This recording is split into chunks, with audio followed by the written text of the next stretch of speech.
Bismillahirrahmanirrahim. Assalamualaikum warahmatullahi wabarakatuh.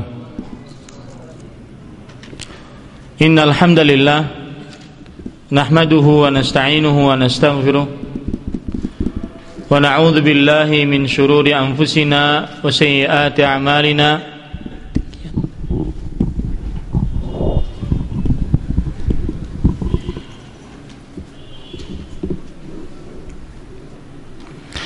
Ya. Bismillahirrahmanirrahim. Innal hamdalillah nahmaduhu wa nasta'inuhu wa nastaghfiruh wa na'udzu billahi min shururi anfusina wa sayyiati a'malina. Man yahdihillahu fala mudilla lahu wa man yudlil fala hadiya lahu. Wa ashhadu an la ilaha illallah wahdahu la syarika lahu wa ashhadu anna Muhammadan 'abduhu wa rasuluh. Ya ayyuhalladzina amanu taqullaha haqqa tuqatih wa la tamutunna illa wa antum muslimun. Ya ayyuhan nasu taqu rabbakumul ladzi khalaqakum min nafsin wahidah wa khalaqa minha zawjaha wa batha minhuma rijalan katsiran wa nisaa'a wattaqullaha alladzi tasaaluna bihi wal arham innallaha kana 'alaikum raqiba. Ya ayyuhalladzina amanu taqullaha wa qulu qawlan sadida yuslih lakum a'malakum wa yaghfir lakum dhunubakum wa man yuti'illaha wa rasulahu faqad faza fawzan 'azima. Amma ba'du, fa inna asdaqal hadithi kitabullah wa khairal hadi hadi Muhammadin sallallahu alaihi wa ala alihi wa sallam wa syarral umuri muhdatsatuha wa kullu muhdatsatin bid'ah wa kullu bid'atin dhalalah wa kullu dhalalatin finnar. Alhamdulillah, kita bersyukur pada Allah Subhanahu wa taala pada hari ini, hari Jumat tanggal 14 Al-Muharram 1433 Hijriah, kita duduk bersama mengkaji ayat-ayat suci Al-Quran ataupun hadis-hadis Rasul sallallahu alaihi wa alihi wasallam, berharap agar kebodohan yang ada pada diri kita tentang agama Islam sedikit demi sedikit bisa kita hapuskan, sehingga kita benar-benar bisa beribadah sesuai dengan apa yang diinginkan oleh Allah dan dicontohkan oleh Rasulullah sallallahu alaihi wa ala alihi wasallam. Salawat dan salam semoga selalu Allah berikan kepada Nabi kita Muhammad sallallahu alaihi wa ala alihi wasallam, pada keluarga beliau, para sahabat serta orang-orang yang mengikuti beliau sampai hari kiamat kelak. Bapak Ibu saudara-saudari yang dimuliakan oleh Allah Subhanahu wa taala, tema kajian kita pada kesempatan kali ini adalah amalan mudah berpahala besar. Amalan mudah berpahala besar. Sebelum saya menyebutkan amalan-amalan yang mudah dan berpahala besar, maka saya akan menyebutkan beberapa kaedah dalam beramal ibadah. Waalaikumsalam warahmatullahi. Saya akan menyebutkan beberapa kaedah di dalam beramal ibadah. Kaedah yang pertama yaitu jika ada sebuah kesempatan dan Rasulullah sallallahu alaihi wasallam tidak mengerjakan, saya ulangi kaedahnya, jika ada sebuah perbuatan, bukan kesempatan, jika ada sebuah perbuatan dan Rasulullah sallallahu alaihi wasallam tidak melakukannya, begitu pula para sahabatnya,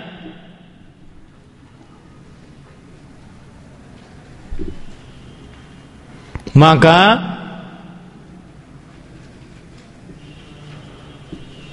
hal tersebut menunjukkan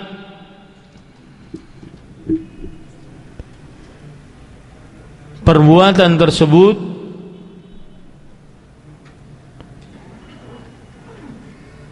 bukan sunnah Rasulullah sallallahu alaihi wasallam,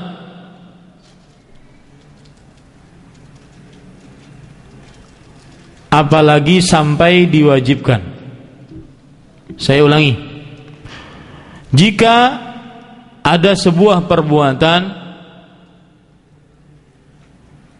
yang tidak dikerjakan oleh Rasulullah sallallahu alaihi wasallam, begitu pula para sahabatnya, maka hal itu menunjukkan bahwa perbuatan tersebut bukan sunnah Nabi Muhammad sallallahu alaihi wasallam, apalagi diwajibkan. Apa maksudnya kaidah yang pertama ini? Sebelum saya masuk kepada kaidah yang pertama ini, saya ingin menjelaskan dulu pentingnya kita memahami kaidah-kaidah di dalam beribadah. Ketahuilah Bapak Ibu saudara-saudari yang dimuliakan oleh Allah Subhanahu wa taala, hakikat tujuan asli kita ada di dunia ini adalah menegakkan ibadah hanya kepada Allah Subhanahu wa taala semata.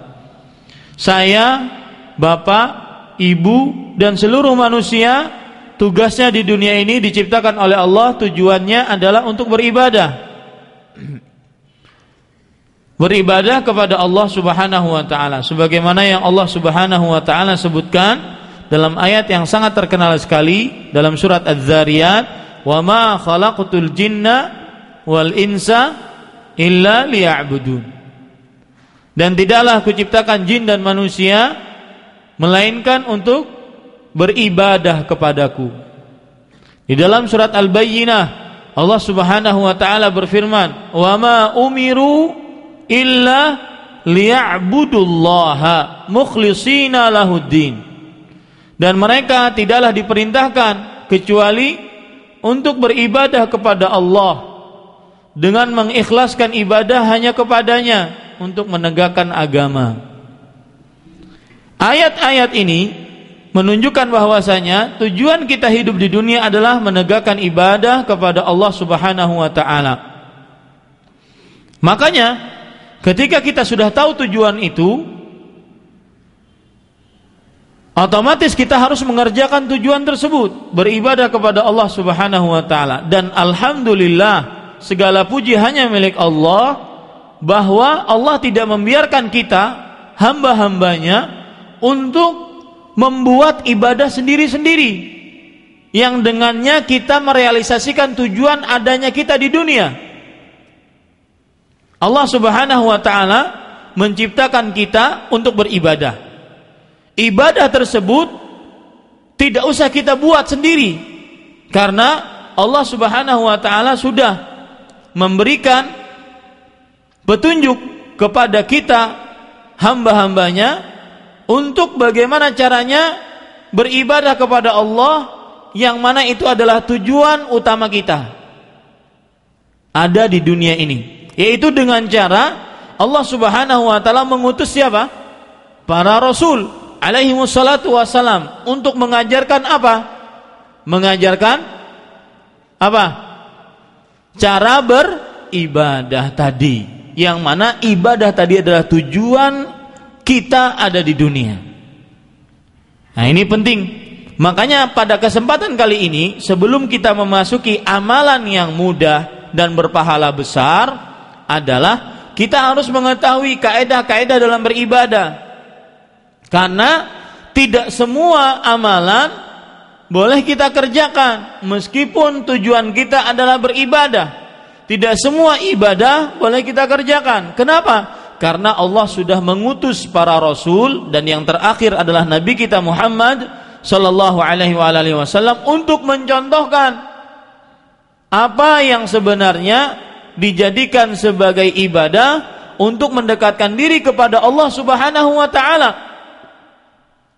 Karena kalau seandainya kita beribadah dengan selain yang dicontohkan oleh Nabi, Shallallahu Alaihi Wasallam, maka ibadah kita tidak akan diterima oleh Allah Subhanahu Wa Taala. Kenapa?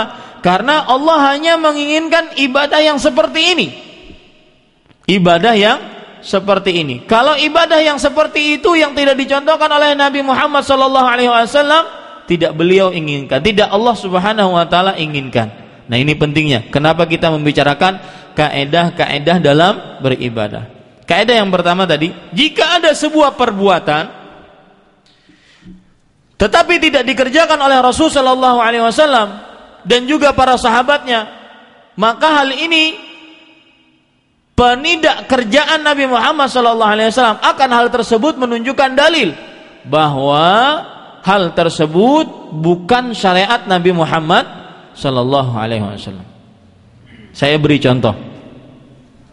Sebelum contoh yang sangat dalam, saya akan sebutkan secara global. Misalkan Nabi Muhammad Sallallahu Alaihi Wasallam bisa mengerjakan sesuatu, tidak ada halangan beliau untuk mengerjakan sesuatu tersebut, dan beliau mampu untuk mengerjakan sesuatu tersebut, tetapi beliau tidak kerjakan, menunjukkan bahwasanya sesuatu tersebut tidak apa?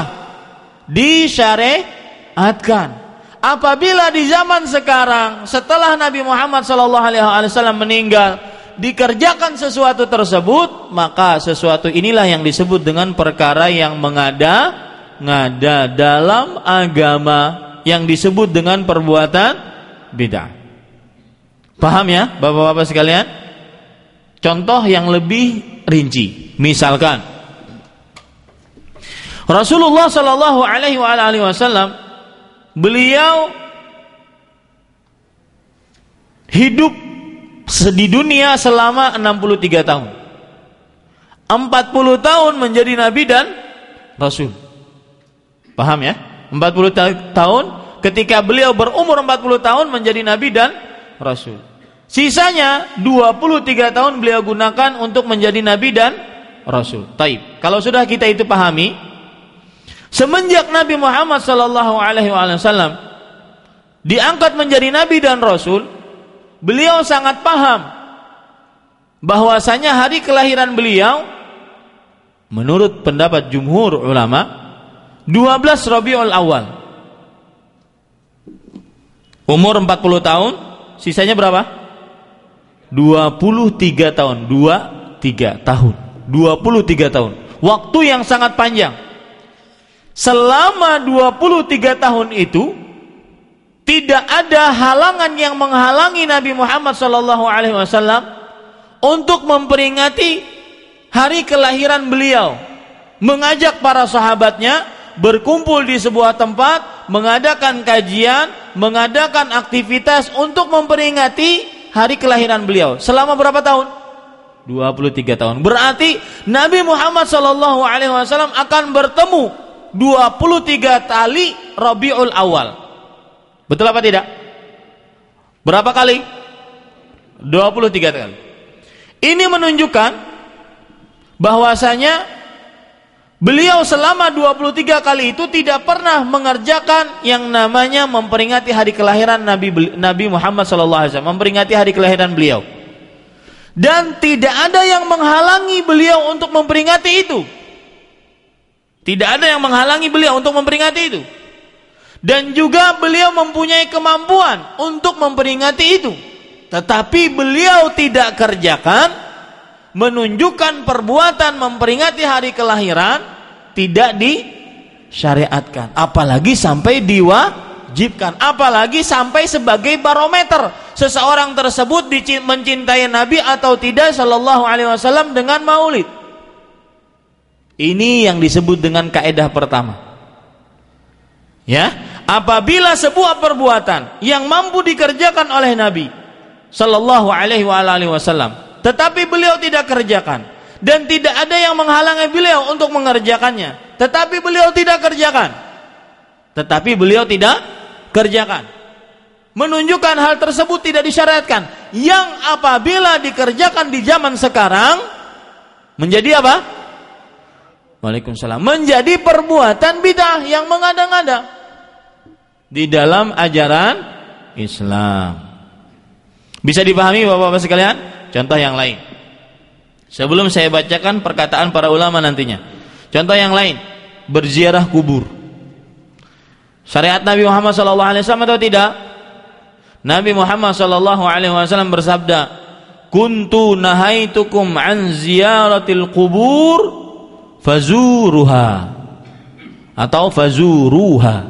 Fa innaha tudzakirukumul akhirah. Dulu aku melarang kalian untuk berziarah kubur, maka sekarang ziarahilah. Sesungguhnya berziarah kubur tersebut akan mengingatkan kalian kepada kehidupan akhirat. Coba perhatikan. Nabi Muhammad SAW beliau mampu berziarah kubur dan tidak ada yang menghalangi beliau untuk berziarah kubur. Dan juga beliau mampu ketika berziarah kubur membaca ayat-ayat suci Al-Quran, surat Yasin, tahlilan, Fatihah 4. Tahu Fatihah 4, Pak? Hah? Surah Fatihah, Qul huwallahu ahad, Qul a'udzu birabbil falaq, Qul a'udzu birabbin nas. Namanya Fatihah 4. Ya? Mampu enggak beliau mengerjakan itu selama hidup beliau? Ada enggak yang menghalangi beliau mengerjakan hal tersebut? Tidak ada. Tetapi beliau tidak kerjakan ketika berziarah kubur, menunjukkan hal tersebut tidak disyariatkan. Yang apabila dikerjakan di zaman sekarang, maka berarti sudah mengerjakan sesuatu yang ditinggalkan oleh siapa? Rasulullah sallallahu alaihi wa ala alihi wasallam. Coba lihat perkataan sekarang seorang Asy-Syaikh yang bernama Ali Mahfudz di dalam kitab beliau Al-Ibda fi Madharil Ibtida, yang artinya sesuatu yang luar biasa dalam penyebutan bahaya-bahaya perkara-perkara bid'ah. Beliau mengatakan, "I'lam, ketahuilah, anna sunnatan Nabi sallallahu alaihi wa alihi wasallam kama takunu bil fi'li takunu bitark." Ketahuilah, sebagaimana sunnah Nabi Muhammad sallallahu alaihi wasallam dengan perbuatan, sunnah Nabi juga bisa dengan tidak berbuatnya Nabi sallallahu alaihi wasallam. Arti perkataan beliau, kalau kita melihat membaca hadis Nabi mengerjakan ini, itu namanya sunnah atau tidak? Sunnah. Kalau Nabi meninggalkan sesuatu yang padahal beliau mampu untuk mengerjakan tapi beliau tidak kerjakan, itu namanya sunnah atau tidak? Sunnah. Sebagaimana sunnah Nabi kita bisa ambil dari perbuatan Nabi, sunnah Nabi juga kita bisa ambil dari peninggalan Nabi sallallahu alaihi wasallam akan sesuatu. Paham Pak sampai sini? Baik. Fakama kallafana Allah azza wa jal ittiba'an Nabi sallallahu alaihi wa ala alihi wasallam fi af'alihi allati yutaqarrabu biha idza lam takun min babil khususiyat kadzalika talabana azza wa jal bittiba'i fi turuqihi sallallahu alaihi wasallam. Kata beliau, sebagaimana Allah membebani kita untuk mengikuti Nabi Muhammad sallallahu alaihi wasallam dalam perbuatan-perbuatan Nabi yang dengannya kita mendekatkan diri kepada Allah Subhanahu wa taala, kecuali yang khusus-khusus. Nabi mempunyai kekhususan. Seperti apa? Istri lebih dari 4. Wah, kita kan ikuti Nabi katanya. Ya enggak bisa, karena ini dari pintu dari sisi apa? Kekhususan. Nah, beliau mengatakan sebagaimana Allah mewajibkan kita, membebani kita untuk mengikuti Nabi Muhammad SAW di dalam perbuatan-perbuatan beliau, yang dengan perbuatan tersebut Nabi Muhammad SAW mendekatkan diri kepada Allah Subhanahu wa taala, maka kita juga diperintah, diminta oleh Allah Azza wa Jal untuk mengikuti Nabi Muhammad SAW di dalam hal-hal yang ditinggalkan oleh Nabi. Nabi mengerjakan sholat seperti ini, kita ikuti. Nabi meninggalkan perbuatan ini, kita tinggalkan. Ini sunnah, ini juga apa? Sunnah. Mengikuti Nabi dalam perbuatannya sunnah, mengikuti Nabi dalam meninggalkan sesuatu juga sunnah. Kemudian beliau mengatakan, wa kama la yutaqarrabu ila Allah azza wa jal bitarki ma fa'ala an-nabiy sallallahu alaihi wasallam la yutaqarrabu ilaihi aidan bi fi'li ma taraka sallallahu alaihi wasallam. Perhatikan, ini permasalahan perkataan penting. Sebagaimana kita tidak bisa beribadah kepada Allah dengan sesuatu atau dengan meninggalkan apa yang dikerjakan oleh Rasulullah sallallahu alaihi wasallam. Saya ulangi, ya, catat baik-baik. Sebagaimana kita tidak bisa beribadah kepada Allah, sebagaimana kita tidak bisa beribadah kepada Allah Azza wa Jalla dengan Waalaikumsalam warahmatullahi, dengan meninggalkan sesuatu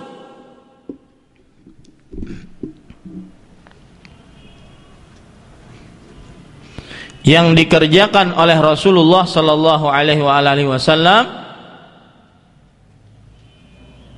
yang dikerjakan oleh Rasulullah sallallahu alaihi wasallam, maka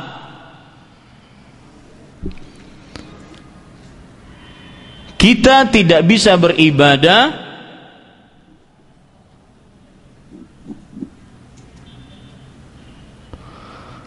dengan sesuatu yang ditinggalkan oleh Nabi Muhammad sallallahu alaihi wasallam.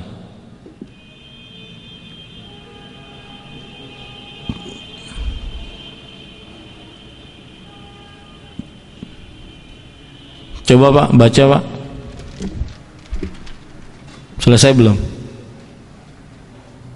Basis.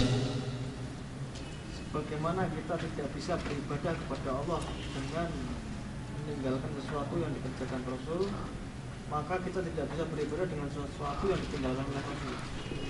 Ada yang paham? Mumet tuh Ustaz. Bingung. Coba perhatikan. Kita ingin beribadah nih kepada Allah. Rasulullah sallallahu alaihi wasallam kalau lagi ngangkat takbir atau kalau lagi mau sholat, saya ulangi, kalau lagi mau sholat, ngadap kiblat, ngambil wudu dulu beliau, ngambil wudu, kemudian menghadap kiblat, ya, setelah ngambil wudu pergi ke masjid, ngadap kiblat, kemudian langsung mengangkat takbir, mengangkat tangan untuk apa? Takbiratul ihram. Kita beribadah kepada Allah dengan mencontoh Nabi Muhammad SAW. Taib. Tetapi sekarang ada orang yang sholat. Tadi Nabi sholat ke bagaimana? Menghadap kiblat, ngangkat takbir, Allahu Akbar. Begitu lebih langsung. Ada orang yang sholat, sebelum dia mengangkat takbir untuk mengangkat tangan untuk takbiratul ihram, dia mengucapkan usalli fardal maghribi thalatha raka'atin mustaqbilal qiblati adaan ma'muman lillahi ta'ala. Kita tidak bisa beribadah dengan cara seperti ini. Kenapa? Karena hal ini ditinggalkan oleh Rasulullah. Itu yang kita tulis tadi. Sebagaimana kita tidak bisa beribadah kepada Allah dengan mengerjakan sesuatu yang ditinggalkan oleh Rasulullah. Paham Pak? Dengan mengerjakan sesuatu yang ditinggalkan. Loh, Rasulullah SAW meninggalkannya, kenapa kita kerjakan? Kita nggak bisa beribadah dengan seperti itu. Nah, sebagaimana kita tidak bisa beribadah kepada Allah dengan mengerjakan sesuatu yang ditinggalkan oleh Rasulullah, kita juga tidak tulis. Kita juga tidak bisa beribadah kepadanya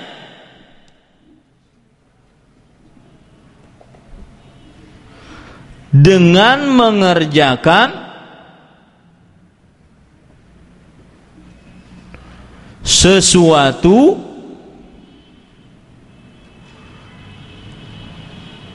yang ditinggal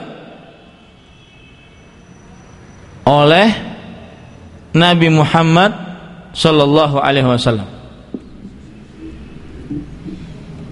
yang ditinggal oleh Nabi Muhammad sallallahu alaihi wasallam.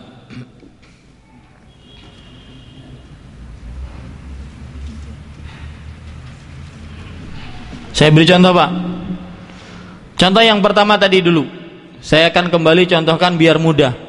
Sebagaimana kita tidak bisa beribadah kepada Allah, mendekatkan diri kepada Allah Azza wa Jal dengan meninggalkan sesuatu yang dikerjakan oleh Rasulullah sallallahu alaihi wasallam. Saya beri contoh. Mungkin contoh yang pertama tadi agak keliru. Ya.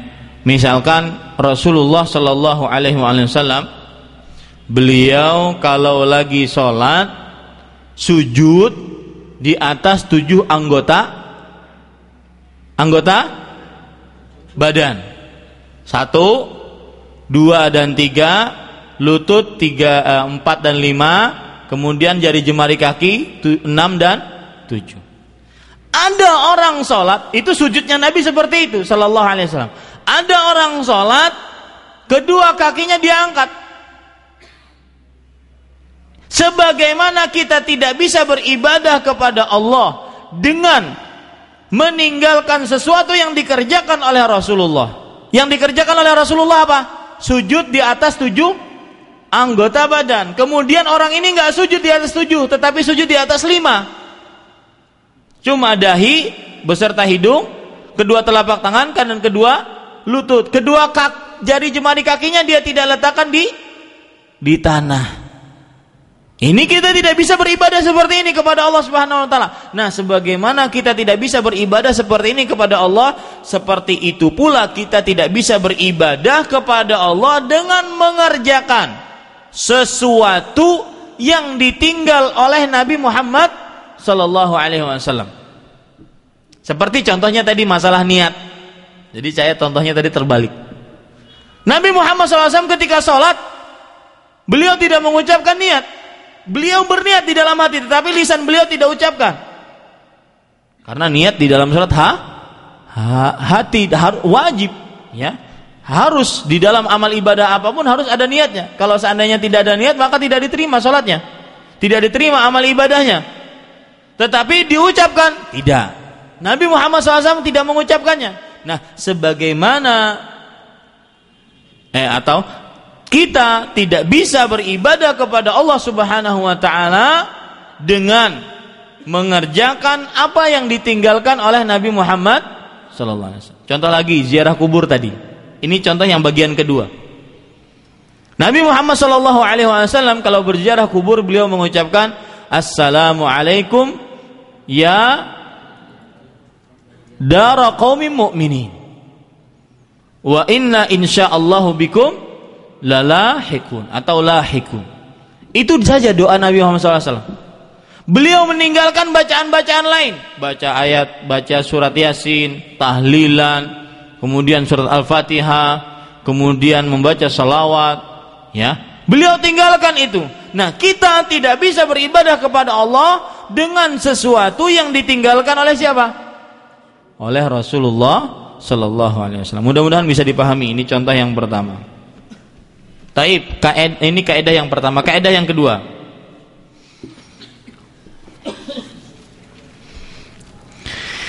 harus dibedakan antara bacaan yang dibatasi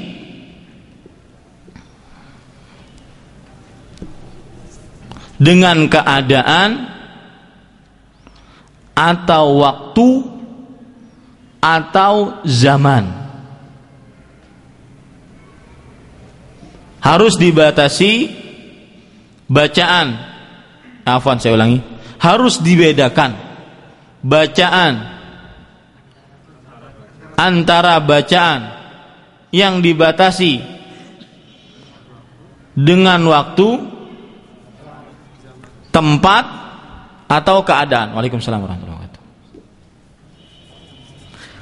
Dengan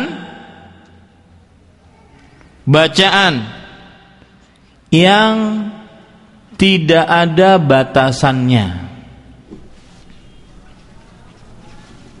dengan bacaan yang tidak ada batasannya, yang berbunyi ya ayyuhalladzina amanu dzkurullaha dzikran katsira wasabbihuhu bukratan wa asila. Perhatikan baik-baik. Kaidah kedua ini berbunyi harus dibedakan antara bacaan yang dibatasi dengan keadaan, tempat, waktu, dengan bacaan yang tidak dibatasi, bacaannya bebas. Ya, di dalam agama Islam ada amalan-amalan yang tidak ada batasannya. Berapa jumlahnya Ustaz? Nggak ada batasan. Berapa kapan waktunya? Nggak ada waktu. Di mana tempatnya? Nggak ada tempat. Bagaimana keadaannya? Nggak ada keadaan. Ini namanya adalah bacaan yang mutlak. Ada nanti bacaan-bacaan yang dibatasi dengan muqayyad. Yang ini namanya disebut dengan bacaan muqayyad. Artinya dibatasi dengan keadaan, tempat, waktu, bilangan. Saya beri contoh sekarang. Bacaan-bacaan yang mutlak, bebas, tanpa ada batasan. Allah Subhanahu wa taala berfirman, "Ya ayyuhalladzina amanu dzkurullaha dzikran katsira." Wahai orang-orang beriman, berzikirlah kepada Allah dengan zikir yang banyak. Coba di sini perintahnya. Allah memerintahkan kita untuk apa? Berzikir. Zikirnya apa? Apa saja. Berapa jumlah bilangannya? Banyak. Di mana tempatnya? Di mana saja. Kapan waktunya? Kapan saja. Ya. Kemudian bagaimana ketika kita menyebutnya? Apakah berdiri, duduk, rebahan, atau seperti yang saya lakukan waktu saya masih di tarekat Sufiyah? Saya di hadapan saya harus ada kain putih. Hah? Apa yang dikerjakan? Keadaannya bagaimana?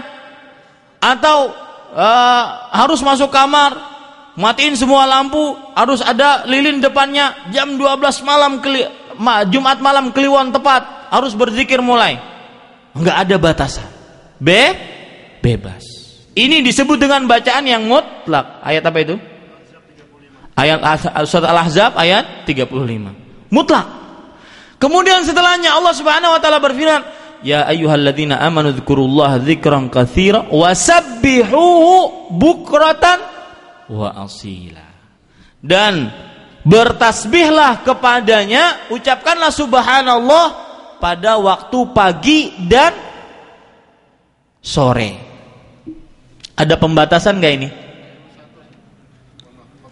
Ayat 41. Ada pembatasan enggak ini? Apa pembatasannya? Jenisnya apa itu berarti? Waktu.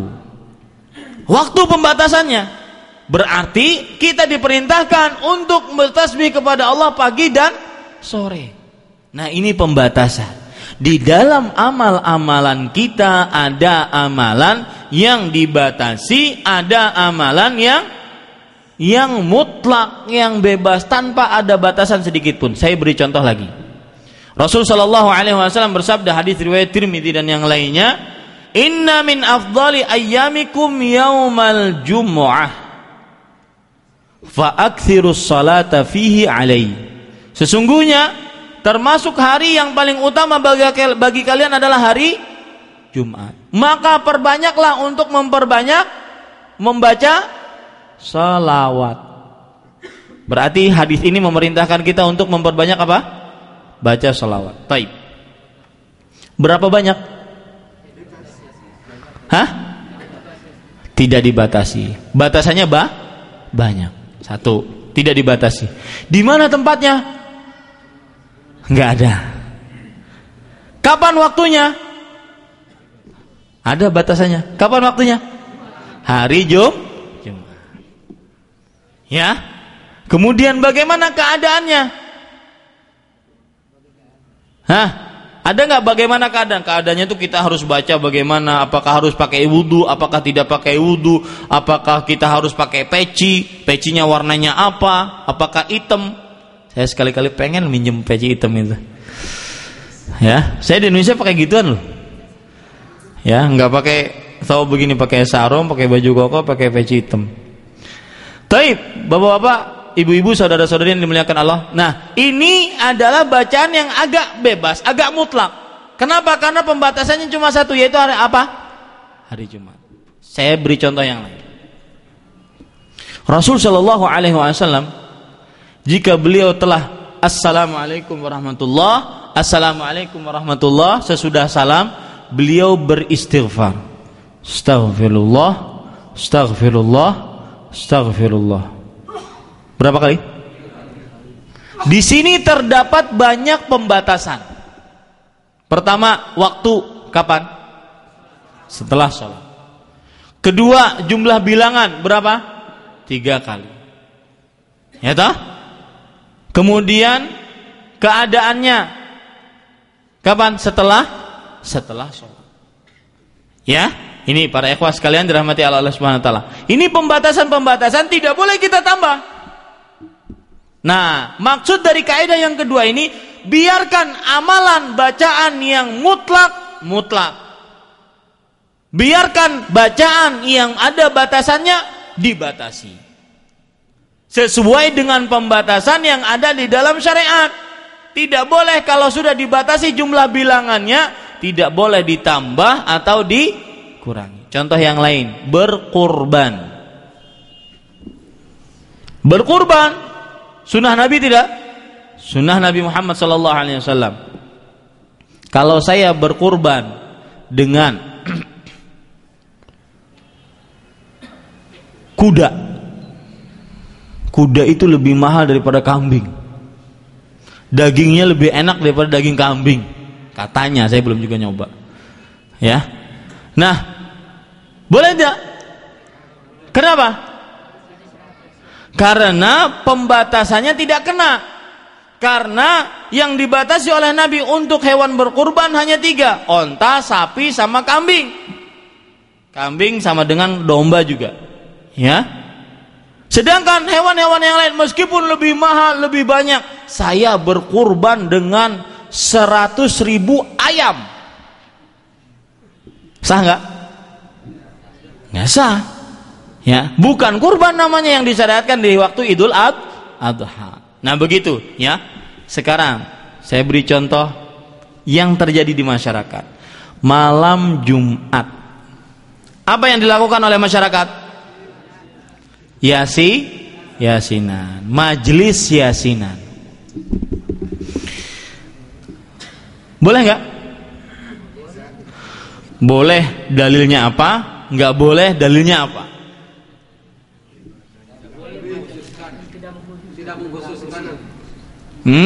Perhatikan baik-baik. Yasin, membaca surat Yasin berarti membaca Al-Quran. Membaca Al-Quran sunnah Nabi Muhammad sallallahu alaihi wasallam tidak? Sunnah Nabi Muhammad sallallahu alaihi wasallam membaca Al-Quran. Apa dalilnya bahwasanya membaca Al-Quran sunnah Nabi Muhammad sallallahu alaihi wasallam? Dalilnya adalah Rasulullah sallallahu alaihi wasallam bersabda, "Iqra'ul Quran, fa innahu ya'ti yaumal qiyamati syafi'an li ashabihi." Bacalah kalian semua Al-Quran. Sesungguhnya bacaan Al-Quran kalian akan datang sebagai pemberi syafaat pada hari kiamat. Tuh yang gak pernah baca Quran, mau dapat syafaat gak ente? Baca Quran. Jangan baca koran atau baca handphone. Cuma baca situs aja. Apalagi gratisan di sini, subhanallah. Ya. Baca Quran. Baca Quran sunnah Nabi Muhammad SAW. Cuma permasalahannya sekarang, Nabi Muhammad SAW tadi menyebutkan Iqra'ul Quran, bacalah Al-Quran. Dibatasi nggak? Surat apa? Surat apa aja? Berapa kali? Kapan? Di mana? Keadaannya bagaimana? Tidak ada batasan. Baca Quran sunnah Nabi Muhammad SAW. Ketika mengkhususkan sesuatu harus ada contohnya dari Nabi Muhammad SAW. Orang-orang yang membaca surat Yasin permasalahannya bukan pada bacaan surat Yasin, tetapi permasalahannya pada waktu. Kenapa malam Jumat? Loh, katanya saya baca Quran, ente ngurusin orang baca Quran, percuma. Tuh urusin orang yang lagi judi, main khamar, berzina. Itu yang kamu urusin. Kami lagi yasinan, baca Quran, Mbah. Kok diurusin? Permasalahannya bukan itu, Mbah. Permasalahannya adalah Anda sudah mengkhususkan sesuatu yang belum dikhususkan oleh Rasul Sallallahu Alaihi Wasallam. Pekerjaan Anda ini lebih parah daripada orang yang minum khamar, berzina, mencuri. Kenapa? Karena berarti Anda secara tidak langsung atau langsung sudah menuduh Rasul Sallallahu Alaihi Wasallam, belum menyampaikan risalahnya dengan sempurna, atau mengaku-ngaku diri lebih pintar dari Rasulullah Sallallahu Alaihi Wasallam. Loh, kok bisa begitu? Iya, Rasul malam Jumat Sallallahu Alaihi Wasallam tidak pernah mengerjakannya. Yang ada malah membaca surat lain. Apa? Yang ada malah dalam hadis riwayat Muslim tidak boleh mengkhususkan dengan ibadah apapun. Nabi Muhammad SAW bersabda dalam hadis riwayat Muslim, la takhussu yaumal jum'ah lailatal jum'ah biqiyamin. Jangan kalian mengkhususkan malam Jumat dengan salah satu ibadah tertentu. Nah, boleh kita mengkhususkan ketika ada dalilnya. Nabi Muhammad sallallahu alaihi wasallam bersabda dalam sebuah hadis yang diriwayatkan oleh Imam Hakim dan juga Imam Baihaqi, man qara'a surat al-kahfi yaumal jum'ah adha'a lahu minan nur ma bainal jum'atain. Dalam riwayat yang lain, adha'a lahu ma bainahu wa bainal baitil atiq. Barang siapa yang membaca surat al-kahfi hari Jumat, maka Allah akan memberikan cahaya kepada dia antara Jumat ini dengan Jumat ke depannya.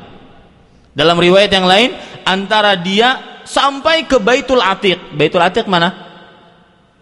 Al-Masjidul Aqsa. Cahaya yang didapatkan oleh orang yang membaca surah Al-Kahfi kapan? Hari Jumat. Loh, mana malam Jumatnya? Ada riwayat yang lain. Riwayat Ad-Darimi, malam Jumat. Berarti pembatasan malam Jumat dengan sebuah bacaan surat dari Al-Quran adalah surat Al-Kahfi. Sekarang Anda yang mengkhususkan surat Yasin, mana dalilnya? Paham ya? Ustaz, pasti ada dalilnya Ustaz. Lawang dari berturun-turun, dari mulai semenjak nenek moyang saya itu dikerjakan oleh kakek saya. Atasnya kakek apa? Buyut. Atasnya buyut apa? Biyit. Itu dikerjakan malam Jumat, kita yasinan Ustaz. Masa mereka nggak punya dalil? Maka para ikhwan yang dirahmati oleh Allah Subhanahu wa taala, salah satu kesalahan orang-orang Arab jahiliyah ketika mereka mengatakan, ketika Nabi Muhammad SAW mengajak untuk beribadah hanya kepada Allah semata, mereka mengatakan qalu bal nattabi'u ma alfaina alaihi aba'ana. Mereka mengatakan kami akan mengikuti warisan nenek moyang kami, yaitu menyembah kepada berhala-berhala. Ya, itu mengikuti nenek moyang atau tidak? Kalau yang diikuti nenek moyang adalah Nabi dan para sahabatnya, ya baik. Ini yang diikuti adalah nenek moyang yang salah. Makanya sebagian orang kadang-kadang keliru, tidak mau menerima kebenaran karena salah satu sebabnya dia adalah menolak kebenaran karena dia mengikuti nenek moyang yang salah. Baik. Para ikhwan yang dirahmati oleh Allah Subhanahu wa taala, harus dibedakan antara apa? Bacaan yang dibatasi dengan bacaan yang tidak dibatasi. Ada yang mungkin mempunyai sanggahan? Nggak ada. Taib, berarti setuju semua, alhamdulillah.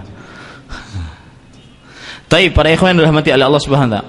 Kaidah yang ketiga.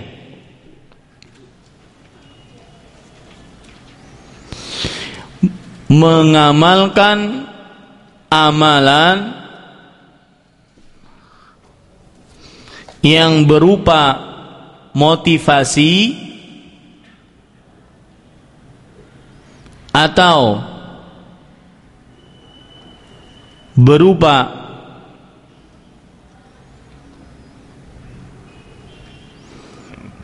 larangan Saya ulangi, atau berupa ancaman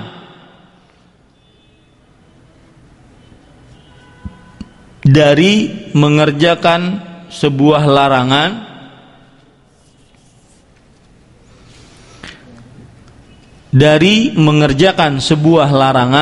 harus berdasarkan hadis sahih.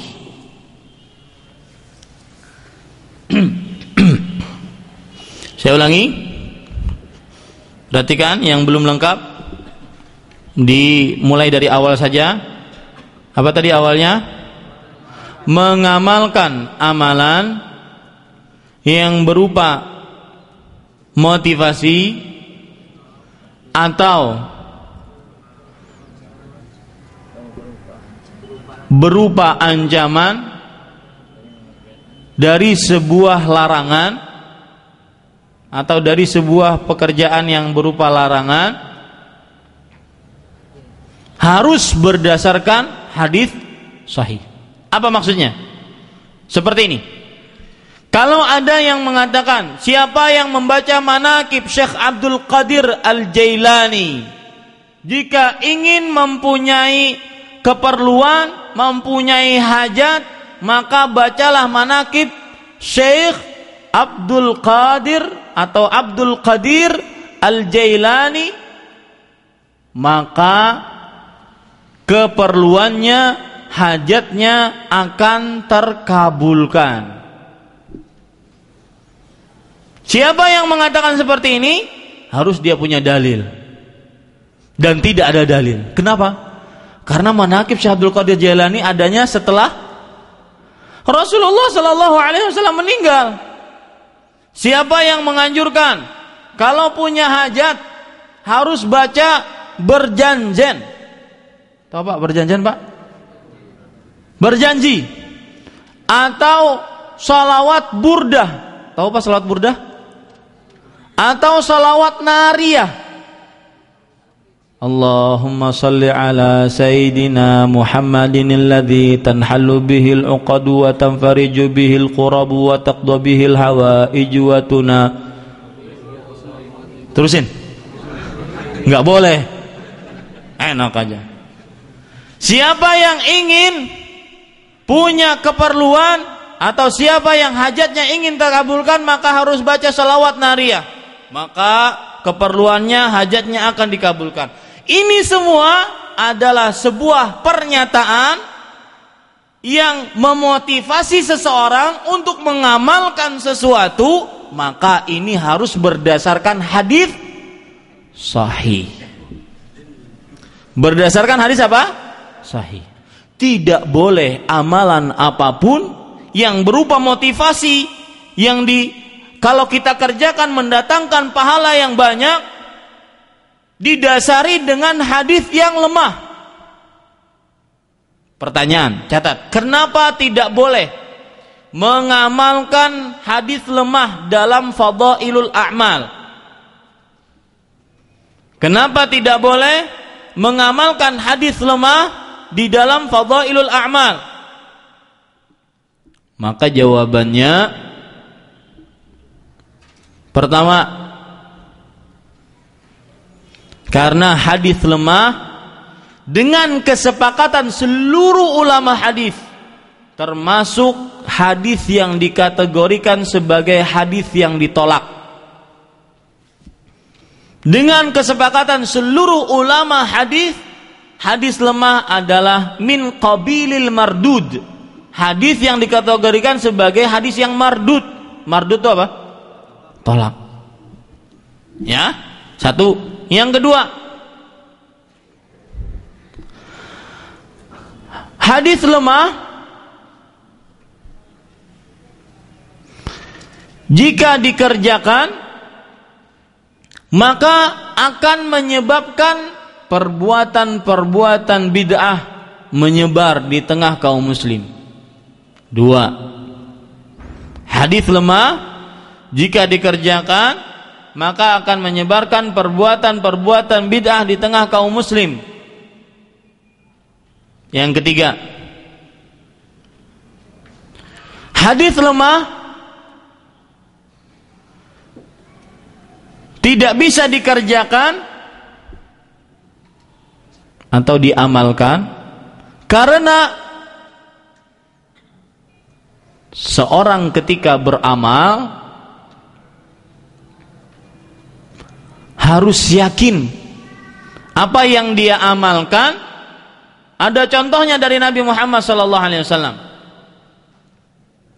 Saya ulangi, hadis lemah ketika tidak bisa diamalkan karena seorang ketika beramal dia harus yakin amalan ini dikerjakan oleh Nabi Muhammad SAW. Sedangkan hadis lemah tidak memberikan ilmu yang yakin, ilmu yang pasti bahwasanya ini dikerjakan oleh Rasul sallallahu alaihi wasallam. Saya ulangi, hadis lemah tidak bisa dikerjakan karena kenapa? Karena seseorang ketika mengamalkan sebuah amalan harus yakin itu dari Rasulullah sallallahu alaihi wasallam.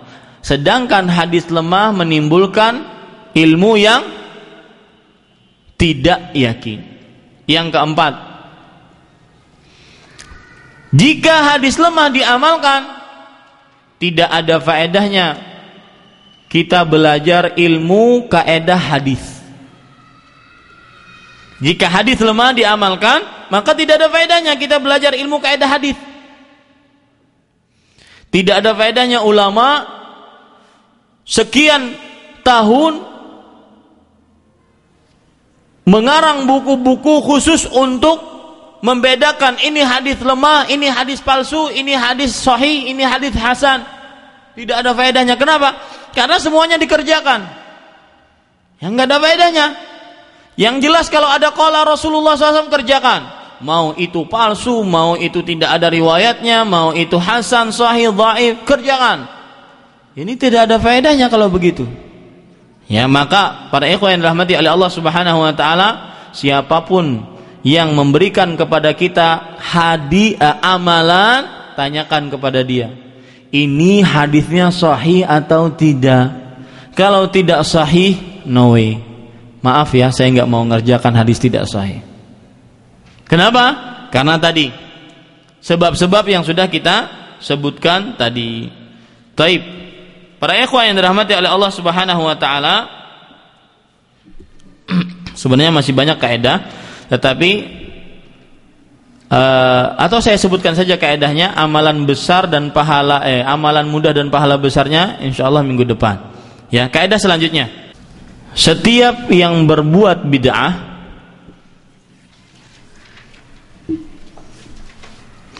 maka dia telah berdosa dari 4 sisi. Setiap yang berbuat bid'ah dia berdosa dari 4 sisi. Pertama, meninggalkan yang disyariatkan. Yang kedua, mengoreksi syariat Allah. Ketiga, menganjurkan yang tidak disyariatkan. Keempat, sudah? Yang ketiga apa? Menganjurkan yang tidak disyariatkan. Keempat, menipu orang awam bahwa hal itu disyariatkan.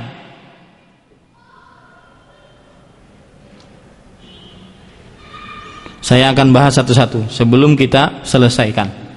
Satu, apa tadi? Meninggalkan yang disyariatkan. Ini terjadi di masyarakat. Ya, para ikhwan rahmati oleh Allah Subhanahu wa taala. Saya beri contoh yang paling gampang.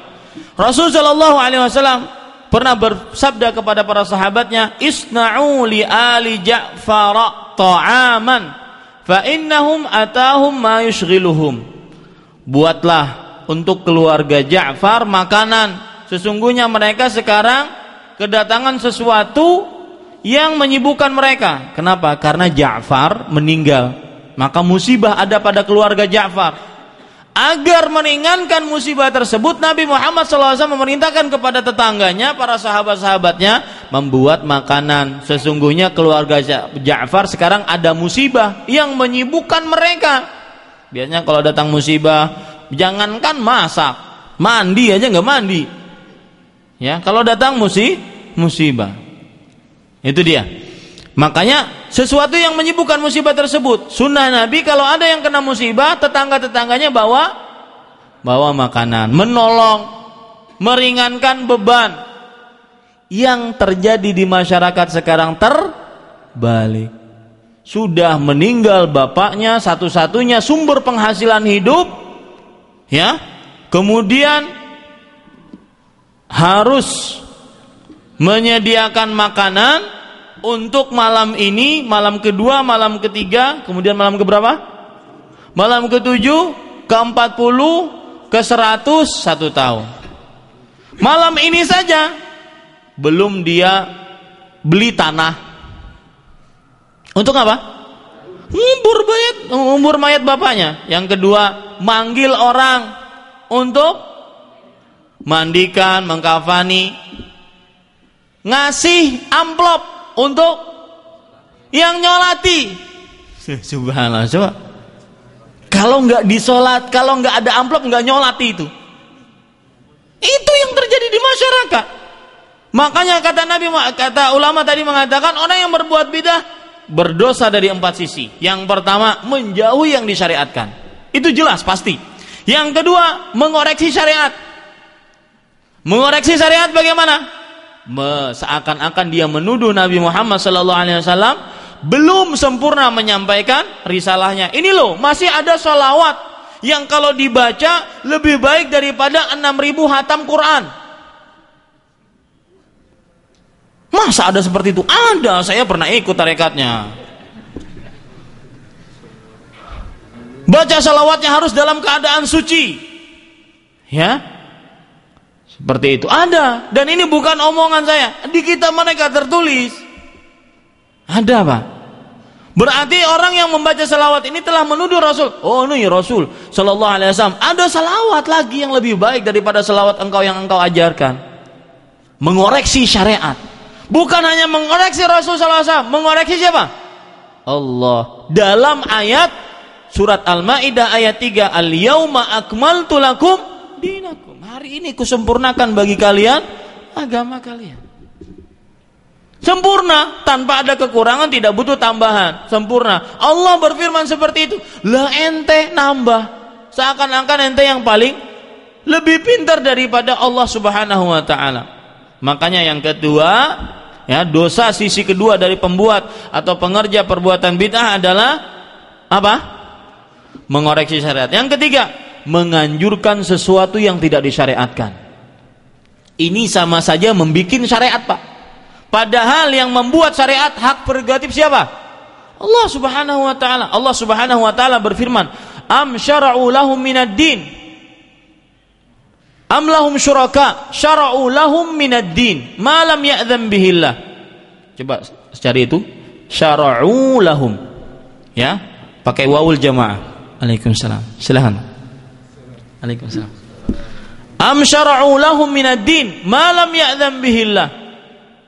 Saya ulangi, am lahum syuraka syara'u lahum, atau syuraka'u, tulis begitu biar enggak susah. Ya, apakah mereka mempunyai sekutu-sekutu yang mensyariatkan kepada mereka sesuatu yang tidak disyariatkan oleh Allah? Karena yang berhak membuat syariat siapa? Allah Subhanahu wa taala. Ini hati-hati. Para ahli dakwah, para kiai, para habaib, para ki ageng, tuan guru, siapapun Anda, apapun derajat Anda di masyarakat, ketika Anda berdakwah menganjurkan kepada rakyat jamaah Anda untuk sebuah anjuran, lihat apakah Anda sekarang menandingi Allah dalam pensyariatan. Kalau itu tidak ada hadisnya, berarti dia apa? Menandingi siapa? Allah Subhanahu wa taala. Karena yang berhak membuat syariat siapa? Allah Subhanahu wa taala. Ini para ikhwan yang dirahmati oleh Allah Subhanahu wa taala. Menganjurkan ini seperti yang saya sebutkan minggu lalu. Kalau orang nggak ada bacaannya, Pak. Lah, wong surat nikah itu, ya, di zaman Nabi Muhammad SAW nggak ada surat nikah. Lagi mau nanda tangani, Allahumma sholli ala Muhammad. Ini datang dari mana? Pembatasan membaca salawat ketika apa? Ketika tanda tangan pembatasan keadaan, pembatasan salawat, pembatasan waktu, sudah kena semua. Istihbab malam yusra, menganjurkan sesuatu yang tidak disyariatkan. Dan Imam Syafi'i rahimahullah berkata, man istahsana faqad syara'. Barang siapa yang menganggap sesuatu itu baik, dia sudah bikin syariat. Ini kan baik. Membaca salawat baik nggak? Baik. Tetapi ketika dibatasi dengan ketika menandatangani sesuatu, maka ini berarti telah menganggap sesuatu itu baik, berarti telah membuat syariat. Padahal yang berhak membuat syariat siapa? Allah Subhanahu wa ta'ala. Man istahsana faqad syara'a. Yang keempat, dosa orang yang berbuat bid'ah, yaitu apa? Menipu orang awam bahwasanya hal tersebut disyariatkan. Orang awam sedemikian rupa ditipu, satu Istiqlal ditipu. Subhanallah walhamdulillah. Coba antum sekarang ikutin saya, ya. Itu pasti ada yang nangis. Kenapa? Karena orang itu ketika mendengar dalam suara yang banyak menggemuruh sama-sama, dia akan bergetar hatinya. Jangankan baca zikir, lawang baca lagu kebangsaan saja kalau sama-sama di Stadion Bung Karno, nangis. Nangis bukan ukuran. Ya, kata Pak Lurah, nangisnya banyak utang. Ini para ikhwan, membohongi umat, menipu umat bahwasanya hal tersebut disyariatkan. Demikian, wallahu alam. Insyaallah amalan mudah berpahala besarnya minggu depan.